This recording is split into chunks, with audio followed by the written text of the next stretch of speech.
أعوذ بالله من الشيطان الرجيم. بسم الله الرحمن الرحيم. ألم تر إلى الذين بدلوا نعمة الله كفرا وأحلوا قومهم دار البوار جهنم يصلونها وبئس القرار وجعلوا لله أندادا ليضلوا عن سبيله قل تمتعوا فإن مصيركم إلى النار قل لعبادي الذين آمنوا يقيموا الصلاة وينفقوا مما رزقناهم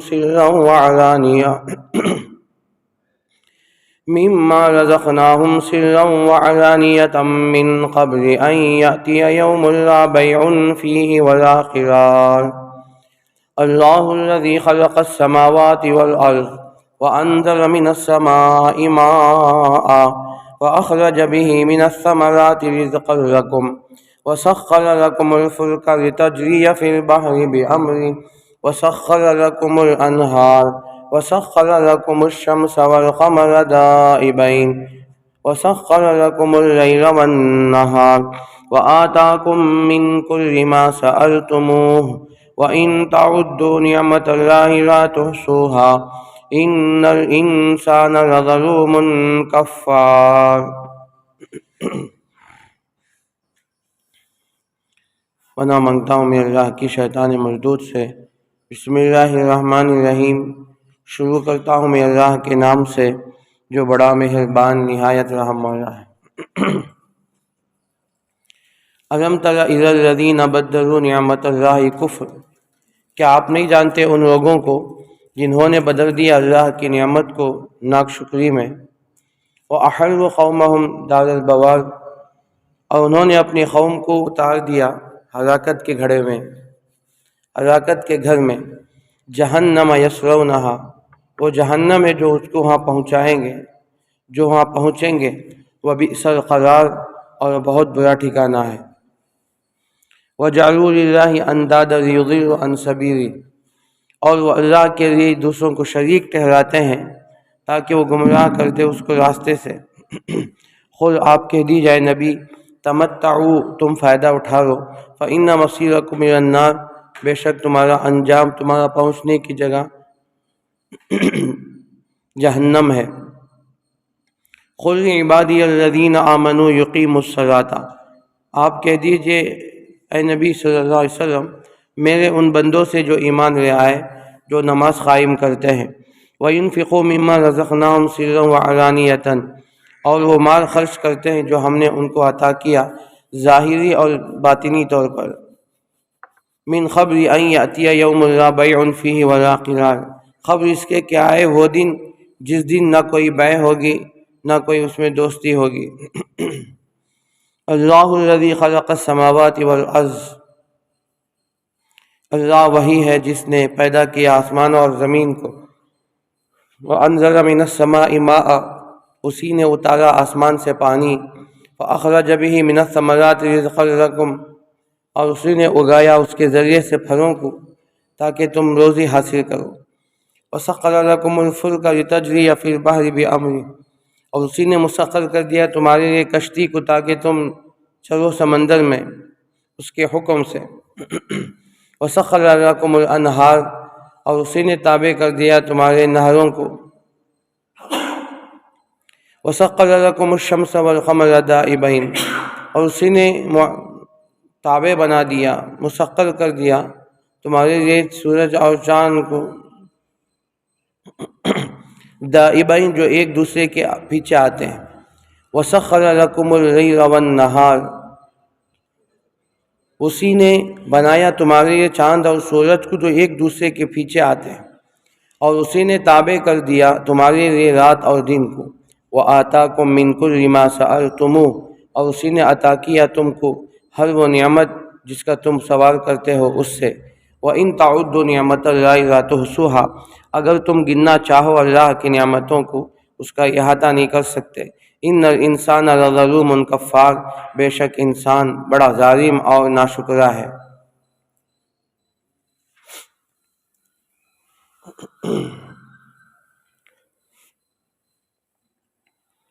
سورۃ ابراہیم علیہ السلام کا یہ چوتھا رکوع ہے۔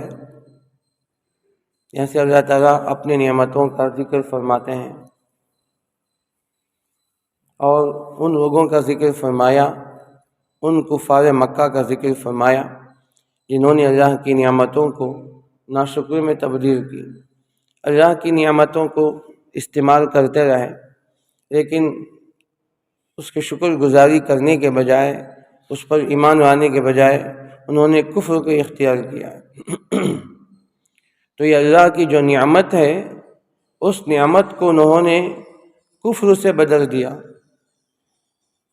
اور وہ خود بھی گمراہ ہوئے اور اپنی قوم کو بھی ہلاکت کے دروازے میں، ہلاکت کے در پر انہوں نے ان کو پہنچا دیا اور اتار دیا۔ اللہ تعالیٰ نے ان کو کیا نعمتیں عطا کی؟ کفار مکہ کو اللہ نے سب سے بڑی نعمت وہ ان کے لیے کعبۃ اللہ ہے۔ اللہ نے ان کو کعبۃ اللہ عطا فرمایا، اس کی خدمت کا موقع دیا اور وہ کعبۃ اللہ کے متولی ہیں اور کعبۃ اللہ کے خادم ہیں اور حجاج کرام کو پانی پلاتے ہیں اور اسی طرح مہمان نوازی کرتے ہیں، دنیا بھر سے آنے والے مہمانوں کا میزبانی کرتے ہیں، ان کی ضرورتوں کو پوری کرتے ہیں، زمزم کا پانی پلانا اور اسی طرح غریبوں کو کھانا کھلانا، یہ ان کے بڑے خدمات ہیں۔ تو یہ کعبۃ اللہ نے ان کو عطا فرمائی۔ تو اس نعمت جب مل گئی، اتنی بڑی نعمت ملنے کے بعد انہوں نے کعبۃ اللہ کا تو طواف کیا لیکن رب کعبہ پر ایمان نہیں لائے۔ فَلْيَعْبُدُوا رَبَّ هَٰذَا الْبَيْتِ، بس چاہیے کہ وہ عبادت کرتے اس کعبۃ اللہ کے رب کی، اس کعبہ کے رب کی عبادت کرتے، لیکن انہوں نے اللہ کے ساتھ دوسروں کو شریک ٹھہرایا۔ تو یہ کتنی بڑی نعمت ہے، نعمت کی ناقدری ہے کہ اللہ نے اتنی بڑی نعمت ان کے شہر میں عطا فرمایا اور ان کی خدمت کا موقع دیا، متولی بنایا، لیکن ایمان نہیں لائے۔ بعض مفسرین نے فرمایا کہ دوسری نعمت جو سب سے بڑی نعمت یہ ہے کہ اللہ تعالیٰ نے ان کو اپنا نبی عطا فرمایا جو انہی کے خاندان میں ہے۔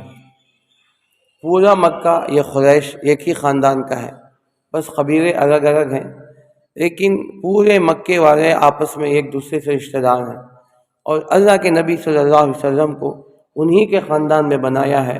اور اتنا بڑا نبی اور آخری نبی ختم الانبیاء والمرسلین محمد الرسول اللہ صلی اللہ علیہ وسلم تمہارے خاندان میں ہے، تمہارے شہر میں ہے اور تمہارے درمیان نبی بنا کر بھیجے گئے ہیں، لیکن تم ان کی ناقدری کرتے ہو، ایمان نہیں لائے، ان کی باتوں پر یقین نہیں کرتے ہو، ان کی باتوں کو جھٹلاتے ہو، ان کی تصدیق نہیں کرتے اور ان کو طرح طرح کی اذیتیں پہنچاتے ہو، تکلیفیں پہنچاتے ہو، تو کتنی بڑی نعمت کی ناقدری ہے۔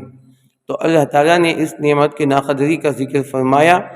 اب یہ لوگ اسی طرح اگر زندگی گزار کر دنیا سے چلے گئے تو پھر وہ ہمیشہ ہمیشہ جہنم میں رہیں گے، اور خود بھی جہنم کو جا رہے ہیں اور اپنے ساتھیوں کو بھی لے کر جا رہے ہیں۔ وَأَحَلُّوا قَوْمَهُمْ دَارَ الْبَوَارِ، اور اپنی قوم کو ہلاکت کے گھر میں یعنی جہنم میں ان کو پہنچا رہے ہیں۔ وہ جو جہنم ہے اس میں وہ ہمیشہ رہے گا۔ أَلَمْ تَرَ إِلَى الَّذِينَ بَدَّلُوا نِعْمَةَ اللَّهِ كُفْرًا، کیا وہ لوگ نہیں جانتے ان لوگوں کو جنہوں نے بدل دیا اللہ کی نعمت کو کفر سے، یعنی ناشکری میں بدل دیا۔ وَأَحَلُّوا قَوْمَهُمْ دَارَ الْبَوَارِ، اور انہوں نے اتار دیا یعنی پہنچا دیا اپنی قوم کو ہلاکت کی گھر میں۔ وہ جہنم یصلونہا، وہ ہلاکت کا گھر کیا ہے؟ جہنم ہے جو اس میں پہنچیں گے۔ وَبِئْسَ الْقَرَارُ، اور بہت برا ٹھکانہ ہے۔ اب آگے اللہ نے فرمایا کہ وہ لوگ ایسے ہیں کہ اللہ کے ساتھ دوسروں کو شریک ٹھہراتے ہیں۔ اللہ تعالیٰ نے اتنی بڑی نعمتیں عطا کرنے کے باوجود بھی یہ اچھی طرح جانتے ہیں کہ اللہ کے نبی ہیں، آخری نبی ہیں، محمد رسول اللہ صلی اللہ علیہ وسلم ہیں، سب کچھ جانتے ہیں، اس کے باوجود انہوں نے اللہ کے نبی کی بات کو ٹھکرایا اور اللہ کے نبی صلی اللہ علیہ وسلم کی بات کی تکذیب کی، اور انہوں نے اللہ کے ساتھ دوسروں کو شریک ٹھہرائے تاکہ وہ خود بھی گمراہ ہو جائے۔ آگے اللہ تعالیٰ اس کا جواب دیتے ہیں کہ اے نبی آپ فرما دیجئے تمہارا ایمان لانا یا نہ لانا ہمارا اس میں کوئی فرق نہیں پڑے گا، بس دنیا کی زندگی ہے، چند دن کی فائدہ اٹھا لو، خوب کھاؤ پیو اور عیش کرو، لیکن ان قریب تمہارا ٹھکانہ جہنم ہے، جس میں ہمیشہ ہمیشہ تم کو رہنا ہے۔ لیکن یہ دنیا کی زندگی یہ بہت مختصر ہے، یہاں کی نعمتیں، یہاں کے مال متاع، یہاں کے کاروبار، یہاں کا بزنس، یہاں کے طریقہ زندگی سب عارضی ہے، ایک دن ختم ہونے والا ہے۔ آدمی جتنا بڑا مالدار کیوں نہ ہو، کئی کروڑوں کا مالک کیوں نہ ہو، بڑے بڑے کارخانے ملوں کا اور فیکٹریوں کا مالک کیوں نہ ہو، لیکن اس کو ایک دن چھوڑ کے جانا پڑے گا۔ تو جب جائے گا تو ایمان کے بغیر جائے گا، فَإِنَّ مَصِيرَكُمْ إِلَى النَّارِ، بس وہ تم کو پہنچنا ہے آگ کی طرف، وہ سیدھے آگ میں جائیں گے اور خود بھی جائیں گے، دوسروں کو بھی گمراہ کریں گے۔ وَجَعَلُوا لِلَّهِ اندادا لِيُضِلُّوا عَن سَبِيلِهِ، انہوں نے اللہ کے ساتھ دوسروں کو شریک ٹھہرایا تاکہ وہ گمراہ کر دے اس کے راستے سے۔ قُلْ تَمَتَّعُوا فَإِنَّ مَصِيرَكُمْ إِلَى النَّارِ، اے نبی آپ کہہ دیجئے تمتعوا، فائدہ اٹھا لو، چند دن دنیا کی زندگی ہے، خوب عیش کر لو، خوب فائدہ اٹھا لو، لیکن فَإِنَّ مَصِيرَكُمْ إِلَى النَّارِ، بے شک تمہارا ٹھکانہ آگ ہے۔ پھر آگے اللہ تعالیٰ اپنے نبی کے ذریعے سے فرماتے ہیں اے نبی آپ کہہ دیجئے میرے ان بندوں سے جو ایمان لے آئے، نماز قائم کرتے ہیں اور اللہ کے راستے میں خرچ کرتے ہیں، کبھی ظاہری طور پر کبھی باطنی طور پر، خبر اس کے کہ وہ دن آئے ہیں جس دن کوئی دوستی کام نہیں آئے گی، کوئی خرید و فروخت کام نہیں آئے گا، کوئی لین دین کام نہیں آئے گا۔ اس دن کے آنے سے پہلے وہ دن کون سا دن ہے؟ وہ دن قیامت کا دن ہے۔ اس سے پہلے اللہ کے راستے میں خوب خرچ کرو، اللہ کا دیا ہوا مال ہے تو اللہ کے راستے میں خرچ کرو، مدارس کو، مساجد کو، مکاتب کو، خانقاہوں کو، دینی اداروں کو، غریبوں کو، مفلسوں کو، حاجت مندوں کو، بیواؤں کو، اور جتنے ضرورت مند ہیں ان تمام پر خرچ کرو اور کرتے رہو۔ یہی چیزیں کام آئے گی۔ یہاں جو صدقہ کریں گے، یہاں جو انفاق فی سبیل اللہ ہوگا، کل قیامت کے دن وہی نیکیوں کی شکل میں ہوگا اور جنت میں جانے کا ذریعہ اور سبب بنے گا، کیونکہ وہاں کوئی پیسے نہیں ہیں، وہاں درہم اور دنانیر نہیں ہیں، وہاں سکے پیسے نوٹ نہیں چلیں گے، وہاں صرف نیکیاں چلیں گی۔ نیکیاں ہیں تو جنت میں جائے گا، نیکیاں نہیں ہیں تو پھر نہیں چلے گا۔ اور پھر کسی دوسرے کے آدمی کے اوپر بھروسہ مت رکھو، یہ میرا دوست ہے کل قیامت کے دن مجھے کام آئے گا، یہ میری بیوی ہے کام آئے گی، میرا بیٹا ہے کام آئے گا، میرا داماد ہے کام آئے گا، نہیں، کوئی کام نہیں آئے گا۔ دوست کو دیکھ کر بھاگے گا، آدمی اپنی بیوی کو دیکھ کر، بیوی اپنے شوہر کو دیکھ کر، ماں باپ اولاد کو دیکھ کر، اولاد ماں باپ کو دیکھ کر، بھائی ایک دوسرے کو دیکھ کر بھاگیں گے، کوئی کام نہیں آئے گا۔ وہ دن آنے سے پہلے قبل اس کے کہ تم اللہ کے راستے میں خرچ کرو، اپنے آخرت کے لیے وسیلہ بنا لو، اپنے آخرت کے ذخیرہ بنا لو، وہاں کوئی کام نہیں آئیں گے۔ فَإِذَا نُفِخَ فِي الصُّورِ فَلَا أَنْصَابَ بَيْنَهُمْ وَلَا يَتَسَاءَلُونَ، جب قیامت کے دن سور پھونکا جائے گا، سارے حسب نسب رشتے ختم ہو جائیں گے، کوئی ایک دوسرے سے پوچھے گا تک نہیں۔ تو دن کے آنے سے پہلے نماز قائم کرو، اللہ کے راستے میں خرچ کرو، تو اللہ تعالیٰ اس کے اپنے نبی کے ذریعے سے دعوت دے رہے ہیں۔ قُلْ لِعِبَادِيَ الَّذِينَ آمَنُوا يُقِيمُوا الصَّلَاةَ، آپ کہہ دیجئے میرے ان بندوں سے جو ایمان لے آئے، جو نماز قائم کرتے ہیں اور جو خرچ کرتے ہیں، اس میں سے جو کچھ ہم نے ان کو دیا ہے اس میں سے وہ خرچ کرتے ہیں، ظاہری طور پر کبھی باطنی طور پر، من قبل اس کے کہ ان یاتی یوم، آئے وہ دن، لا بیع فیہ ولا خلال، اس میں کوئی بیع نہیں ہوگی، خرید و فروخت نہیں ہوگی، اور وہاں کوئی دوستی ہوگی، وہاں کوئی کام نہیں آئیں گے۔ الاخلاء یومئذ بعضهم لبعض عدو الا المتقین، ساری دوستیاں ایک دوسرے سے جدا ہو جائیں گے، وہاں کوئی کام نہیں آئیں گے، الا المتقین، ہاں اگر تقویٰ ہے، ایمان کے ساتھ ساتھ تقویٰ ہے تو ہو سکتا ہے کہ تقویٰ کام آئے۔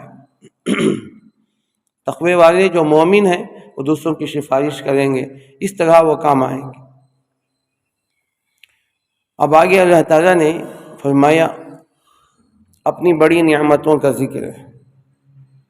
اللہ تعالیٰ نے آسمان و زمین کو بنایا اور آسمان سے پانی کو اتارا، اور اسی پانی کے ذریعے سے جب وہ پانی زمین میں پہنچا تو زمین نے اپنے سینے میں، اپنے پیٹ میں اسے جذب کر لیا، اور پھر وہاں سے ترکاریاں، غلے، اناج، سبزیاں اور پھل فروٹ، ہر قسم کے نعمتوں سے اللہ تعالیٰ نے مالا مال فرمایا کہ ہر قسم کی نعمتیں انہوں کے عطا فرمائی۔ تو اللہ نے آسمان زمین کو پیدا کیا، آسمان و زمین سے بارش کو اتارا، پانی کو اتارا، اور اس کے ذریعے سے کھیتیاں باڑیاں اور یہ تمام چیزیں وہاں اگتی ہیں اور وہاں سے نمودار ہوتی ہیں۔ یہ اللہ کی نعمت ہے۔ اور پھر جب وہ چیزیں، پھل، ترکاریاں، سبزیاں، اناج، دانے نکلتے ہیں، رزقا لکم، تو جو تمہارے کھانے کا ذریعہ اور سبب ہے، جس سے تم فائدہ اٹھاتے ہو۔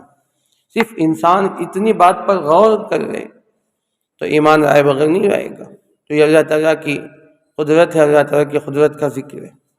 اللہ الذی خلق السماوات والارض، اللہ وہی ہے جس نے پیدا کیا آسمان اور زمین کو، وانزل من السماء ماء، اور اسی نے اتارا آسمان سے پانی، فاخرج به من الثمرات رزقا لکم، اسی نے نکالا اس کے ذریعے سے پھلوں کو جو تمہارے لیے سبب ہے، تمہارے رزق کا ذریعہ ہے۔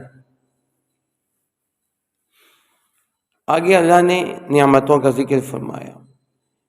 کشتیاں، یہ اللہ کی کتنی بڑی نعمت ہے جو پانی پر چلتی ہیں، تمہارے بوجھ کو اٹھا کر اور تمہارے سامان اور لگیج کو اٹھا کر، جو ہزاروں لاکھوں ٹن وزنی ہوتے ہیں، ان تمام کو اپنی پشت پر، اپنی پیٹھ پر لے کر ایک کنارے سے دوسرے کنارے تک پہنچاتے ہیں۔ تو یہ اللہ کی کتنی بڑی نعمت ہے کہ اللہ نے کشتیاں تم کو عطا کی، اور کشتیاں تم پانی میں چلاتے ہو تو پانی بھی تمہارے تابع ہو گیا، پانی بھی تمہارے تابع ہو کر وہ اپنا سینہ چیرتے ہوئے تم کو راستہ دے رہا ہے اور تم کو منزل مقصود تک پہنچا رہا ہے۔ ورنہ پانی کے اندر طاقت اتنی ہے کہ ایک لہر آئے تو بڑی بڑی کشتیاں ڈوب جائے گی، بڑی بڑی کشتیاں ڈگمگا جائے گی۔ تو ایک ایک لہر آئے گی تو یہ ساری چیزیں ختم ہو سکتی۔ اتنا طاقتور سمندر، اتنا طاقتور پانی کو اللہ نے بنایا ہے، لیکن جب تم اس کی پیٹھ پر سوار ہو کر آرام کے ساتھ سفر کرتے ہو، اور کئی دنوں کا سفر کر کے تم جدہ پہنچتے ہو، تو ایک کنارے سے دوسرا کنارہ، اور یہاں سے اس ساحل سے اس ساحل تک تم کو پہنچاتا ہے۔ یہ اللہ تعالیٰ نے گویا پانی، سمندر بھی تمہارے حوالے کر دیا۔ اور نہریں جتنی بھی ہیں، نہریں ہیں، کنویں ہیں، پانی ہے، یہ سب کے سب ہم نے تمہارے تابع کر دیے۔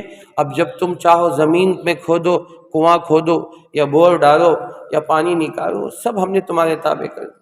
اتنی بڑی بڑی نعمتیں۔ وَسَخَّرَ لَكُمُ الشَّمْسَ وَالْقَمَرَ دَائِبَيْنِ، اور اسی نے تمہارے لیے سورج اور چاند کو مسخر بنایا، تابع بنایا، جو ایک دوسرے کے پیچھے آتے ہیں۔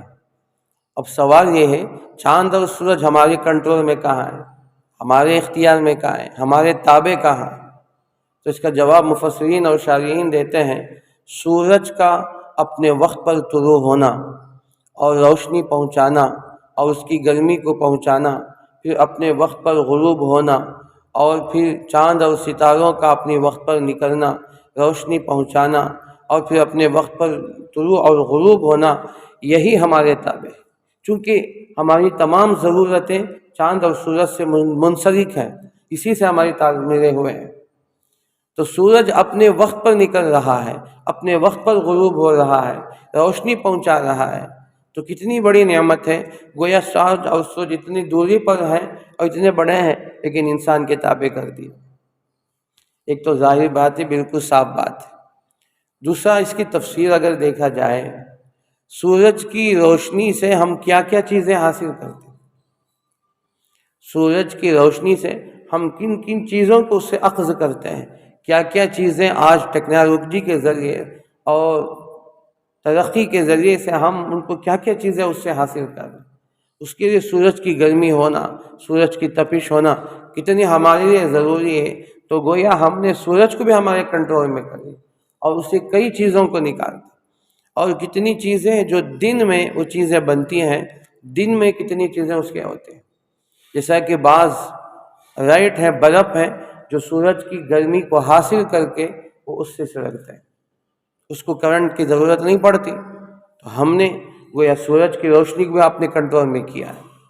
ایسے ایک دو مثال ہیں، ایسے کئی سینکڑوں مثالیں ہیں کہ سورج کی روشنی سے کہ انسان کتنا فائدہ اٹھا رہا ہے، کتنی چیزیں اس سے لے رہا ہے، کتنی چیزوں کو اپنے کنٹرول میں کر رہا ہے۔ یہ سب کے سب انسان کہ اللہ تعالیٰ نے اس سے فائدہ اٹھایا، گویا ہمارے تابع ہو گئے۔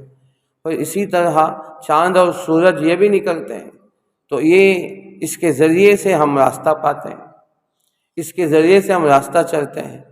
مثلاً رات میں ہوائی جہاز اڑتا ہے اور اس کو ستاروں کے ذریعے سے راستہ پکڑتے ہیں، اور اس کی روشنی کے ذریعے سے، ان ستاروں کے ذریعے سے جو تمہیں راستہ بتاتے ہیں، تو ہوائی جہاز اتنی تیزی کے ساتھ ہزاروں فٹ بلندی پر اڑتا ہے، اور اسے راستے کیسے ملتے ہیں؟ تو راستے ملتے ہیں تو انہی روشنی کے ذریعے، کئی ستاروں اور کواکب کے ذریعے سے، ان کی روشنیوں کے ذریعے سے راستہ حاصل کرتے ہیں کہ بندہ یہاں سے وہاں، اس ملک سے اس ملک تک آدمی پہنچتا ہے۔ جو آدمی 8-10 گھنٹے کا راستہ سفر طے کرتا ہے ہوائی جہازوں کے ذریعے سے اور کئی چیزوں کے ذریعے سے آدمی، اب تو چاند میں بھی آدمی پہنچ گیا، چاند میں بھی اپنے مشن اور اپنی چیزیں وہاں پہنچا دیے، اور لوگ چاند میں بھی اپنی زمینیں بک کرنے لگے۔ کیا نہیں ہو رہا ہے آج؟ اللہ تعالیٰ نے یہ تمام نعمتیں عطا کی ہیں، ان نعمتوں سے ہم فائدہ اٹھا رہے ہیں۔ اور کتنے زحل ہیں، مشتری ہیں، مریخ ہیں، یہ سب بڑے بڑے ستارے ہیں جس سے انسان فائدہ اٹھا رہا ہے، اور اس کی روشنی سے، اس کی شعاؤں سے، اور اس سے فائدہ اٹھا رہا ہے، اور وہاں تک پہنچنے کی کوششیں کر رہا ہے۔ اور جتنی چیزیں ہیں، یہ تو میں چند مثالیں جو اپنے معلومات کے تحت میں آپ کو بتا رہا ہوں، ورنہ اتنی آج ترقی یافتہ زمانہ ہے کہ ان چیزوں سے انسان فائدہ ہی فائدہ اٹھا رہا ہے۔ تو گویا اللہ نے چاند اور سورج کو بھی ہمارے گود میں ڈال دیا، ہمارے ہاتھوں میں دے دیا۔ تو گویا ایک ہاتھ میں ہمارے سورج ہے تو ایک ہاتھ میں ہمارے چاند۔ تو ان تمام چیزوں سے انسان فائدہ اٹھا رہا ہے۔ وَسَخَّرَ لَكُمُ الشَّمْسَ وَالْقَمَرَ دَائِبَيْنِ، کہ سورج تمہارے تابع ہے، چاند تمہارے تابع ہے، جو ایک دوسرے کے پیچھے آتے ہیں۔ اور کبھی چاند سورج رات میں نکل کے نہیں آتا اور چاند دن میں نکل کے نہیں آتا، تو اللہ تعالیٰ نے اس کی ڈیوٹیاں برابر بنا دی اور اس کے مطابق چل رہے ہیں۔ والشمس تجری لمستقر لها ذلك تقدیر العزیز العلیم والقمر قدرناه منازل حتى عاد كالعرجون القدیم الشمس ينبغي لها ان تدرك القمر والليل سابق النهار كل في فلك يسبحون۔ سورہ یاسین کی آیت ہے کہ ہم نے سورج کو بنایا، چاند کو بنایا، اور وہ ایک دوسرے کو جا کر نہیں پکڑتے ہیں۔ سورج کو یہ اختیار نہیں، اتنی طاقت نہیں وہ کہ جا کے چاند کو پکڑ گئے، چاند کو یہ اختیار نہیں کہ وہ جا کے سورج کے ٹکرا جائے، سورج سے ٹکرا کر جل جائیں، نہیں، سب اپنی اپنی منزلوں پہ چل رہے ہیں، اپنی منزل پہ چل رہے ہیں، اپنے منزل اللہ نے مقدر کر دیا، اسی پر چل رہے ہیں۔ ایک دھاگے کے اتنے برابر بھی وہ آگے پیچھے چل نہیں سکتے، نہ چلنے کی ان کے اندر طاقت ہے۔ اللہ نے جس منزل پہ ان کو لگایا اسی منزل پہ چل رہا ہے۔ تو یہ اللہ تعالیٰ نے فرمایا کل فی فلک یسبحون، وہ اپنے اپنے فلک میں وہ تیر رہے ہیں، اپنے اپنے فلک میں چل رہے ہیں۔ یہ سب اللہ تعالیٰ نے ایک دوسرے کے پیچھے لگا دیا، ایک دوسرے کے پیچھے چل رہے ہیں۔ یہ اللہ کا نظام ہے جو انسان فائدہ اٹھا رہا ہے۔ وَسَخَّرَ لَكُمُ اللَّيْلَ وَالنَّهَارَ، اور اسی طرح تمہارے لیے رات اور دن کو مسخر کر دیا، تابع کر دیا، تو دن کو کمانے کا ذریعہ بنایا۔ وَجَعَلْنَا النَّهَارَ مَعَاشًا وَجَعَلْنَا اللَّيْلَ لِبَاسًا، کہ ہم نے رات کو سونے کا ذریعہ بنایا، دن کو کمانے کا اور محنت کا ذریعہ بنایا۔ تو انسان تو اپنا نظام بدل دیا، تو رات بھر جاگتا ہے جانوروں کی طرح اور دن بھر سوتا ہے جانوروں کی طرح۔ اس لیے کہ معاف کیجئے کہ رات میں جانور ہیں نا، کتے بلیاں، یہ جاگتے ہیں، یہ رات بھر جاگتے ہیں، رات بھر بھونکتے ہیں، دن بھر سوتے ہیں۔ تو آج ہم نے انسان کی تبدیل کر دی کہ اللہ نے تو صاف فرمایا کہ ہم نے دن کو کمانے کا ذریعہ اور رات کو آرام کرنے کا ذریعہ بنایا ہے۔ تو لیکن ہم نے نئی ڈیوٹی کے نام پر ہم نے پوری رات جاگتے ہیں اور دن بھر سوتے ہیں۔ تو یہ اللہ کے نظام کو نعوذ باللہ بدلنا چاہتے ہیں، یا اللہ کے بنائے ہوئے سسٹم کو تبدیل کرنا چاہتے ہیں کہ انسان اتنا متکبر ہو گیا اور اتنی ہمت طاقت اس کے اندر آ گئی کہ وہ اللہ کے نظام سے ٹکرا رہا ہے۔ تو اسے جو اس کا حشر ہوگا وہ تو ہو رہا ہے۔ تو یہ اللہ نے دن اور رات کو بھی تمہارے تابع بنا دیے۔ تو راتوں میں آدمی کتنے کام کر رہے ہیں، کیا کیا کر رہے ہیں، کیا نہیں کر رہے ہیں۔ راتوں میں سفر کر رہے ہیں، راتوں میں گاڑیاں چل رہی ہیں، ہوائی جہاز سے لے کر چھوٹی سی چھوٹی گاڑی بھی چل رہی، بڑی سے بڑی گاڑیاں بھی چل رہی ہیں، اور دن میں بھی پورا نظام چل رہا ہے۔ یہ سب اللہ تعالیٰ نے تو گویا ہم ہمارے اختیار میں دے دیا، ہمارے کنٹرول میں دے دیا کہ ہم ان کو بھی استعمال کر رہے ہیں۔ وَسَخَّرَ لَكُمُ اللَّيْلَ وَالنَّهَارَ، اور اسی نے تمہارے تابع کر دیا رات اور دن کو۔ وَآتَاكُم مِّن كُلِّ مَا سَأَلْتُمُوهُ، اور اسی نے عطا کیا تم کو ہر وہ نعمت جس کا تم نے اس سے سوال کیا۔ ما سألتموه، جو کچھ بھی تم نے اس سے مانگا ہے، اللہ سے مانگا ہے، اللہ نے تمہاری جھولی میں ڈال دیا، اللہ نے تمہارے ہاتھوں میں تمہارے قدموں پہ ڈال دیا وہ نعمتیں۔ لیکن اس کے باوجود کتنی نعمتیں اللہ نے عطا کی، کیا گن سکتے ہو؟ ان نعمتوں کو شمار کر سکتے ہو؟ اگر زندگی کوئی بندہ گننا شروع کر دے تو اللہ کی نعمتیں ختم نہیں ہوگی، عمریں ختم ہو جائے گی، لیکن گنتیاں ختم ہو جائے گی، لیکن اللہ کی نعمتیں ختم نہیں ہوں۔ وَإِن تَعُدُّوا نِعْمَتَ اللَّهِ لَا تُحْصُوهَا، اگر تم گننا شمار کرنا چاہو اللہ کی نعمتوں کو، لا تحصوها، اس کو گن نہیں سکتی، احاطہ نہیں کر سکتی، عمریں ختم ہو جائے گی اور عدد گنتیاں ختم ہو جائے گی، لیکن اللہ کی نعمتیں ختم نہیں ہوں۔ ان الانسان لظلوم کفار، بے شک انسان بڑا ظالم اور ناشکرا ہے۔ ظالم اس وجہ سے کہ اس نے اللہ کے ساتھ اللہ تعالیٰ کے ساتھ کفر کیا، ناشکرا اس لیے ہے کہ وہ اللہ کی نعمتوں کو استعمال کیا لیکن کبھی شکر کا جملہ بھی اپنی زبان سے نہیں نکالتا، یا اللہ تیرا شکر ہے اتنا نہیں کہتا ہے، الحمدللہ نہیں کہتا ہے۔ تو یہ اللہ تعالیٰ کی نعمت ہے، تو ان نعمتوں کو اللہ تعالیٰ فرمایا ان الانسان لظلوم کفار، بے شک انسان وہ بڑا ظالم ہے اور ناشکرا ہے۔